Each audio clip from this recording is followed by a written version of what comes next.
Et je suis ici et je ne représente pas l'Amazonie. Ce n'est pas pour autant que je n'ai pas mal dans mon cœur de ce qui se passe en Amazonie. Moi, je dis toujours ceci. Le Cameroun m'a donné une seule chose, c'est ma nationalité. À part ça, je ne dois rien au Cameroun. On est ici pour parler de la contribution concrète de la diaspora.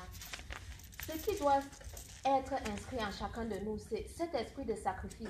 Parce que si moi, je regarde ce que le Cameroun m'a donné, je ne donnerai plus jamais rien au Cameroun. Je suis venue à l'étranger, j'ai fait un stage à l'étranger, dans un hôpital à l'étranger. Je suis rentrée au Cameroun, j'ai déposé mon dossier dans un hôpital au Cameroun. Je n'ai jamais été retenue. Je suis allée à la CNPS, j'ai déposé mon dossier. Je suis sortie du bureau et je me suis rappelée de quelque chose que je voulais demander au monsieur. Et je rentre dans le bureau et je trouve que mon dossier était dans le panier. Avec une expérience médicale de l'étranger. Donc on peut avoir toute l'expérience qu'on a ici, mais tant qu'on a un arbre qui a un tronc dans la maison, qui a donné des feuilles et qu'on se concentre à couper les feuilles, à chasser les oiseaux qui s'y nichent, à chasser les serpents qui s'y nichent, on ne va aller nulle part. Disons-nous la vérité en face. Moi, je suis ici, je suis jeune, j'ai l'énergie, vous êtes les aînés, vous avez l'expérience. Moi, j'ai l'énergie, je peux m'exciter, je peux dire faisons ceci pour chasser.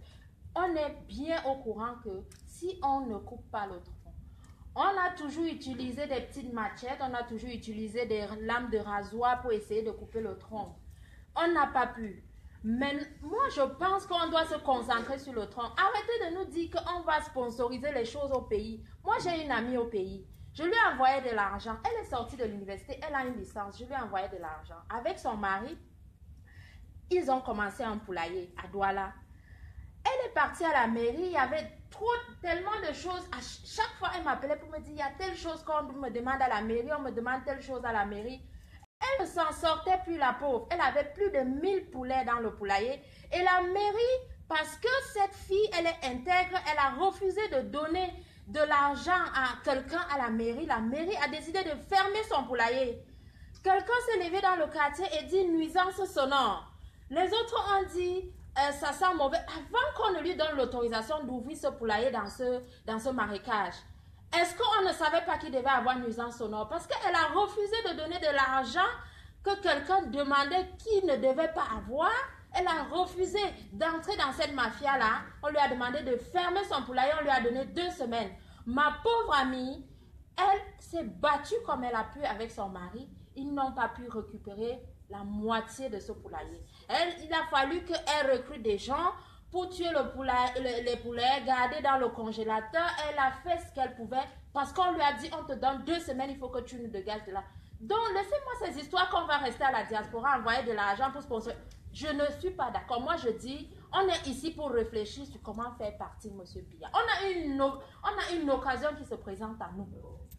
Cette occasion, c'est qu'on a un père qui nous a abandonnés alors que ça chauffe au pays. On a nos frères qui sont en train de partir, qui sont en train de quitter la maison parce que ça ne va pas. Et on a un père qui se repose à l'étranger et on a une occasion de lui dire, papa, tu ne rentres pas à la maison, on est fâché. C'est sur ça qu'on doit appuyer. C'est sur ça qu'on doit appuyer et faire comprendre aux autres pays que vraiment, on vous a abruti. Parce qu'on ne comprend pas que vous restez au pays, ça chauffe, même si ça ne chauffe pas sur vous, vous estimez que ça ne chauffe pas sur vous, ça chauffe que chez votre frère, votre papa il n'est pas là, et vous voyez que c'est votre frère qui a tort, qui pleure chaque jour, parce que papa ne l'a pas soutenu, et que papa n'est même pas à la maison alors que ça chauffe. Je suis vraiment désolée, il faut qu'on se dise les vérités en face. On est ici pour un seul but. Ne dévions pas à gauche, n'allons pas à droite. Il faut se concentrer sur ce tronc. C'est ce que moi j'ai à dire.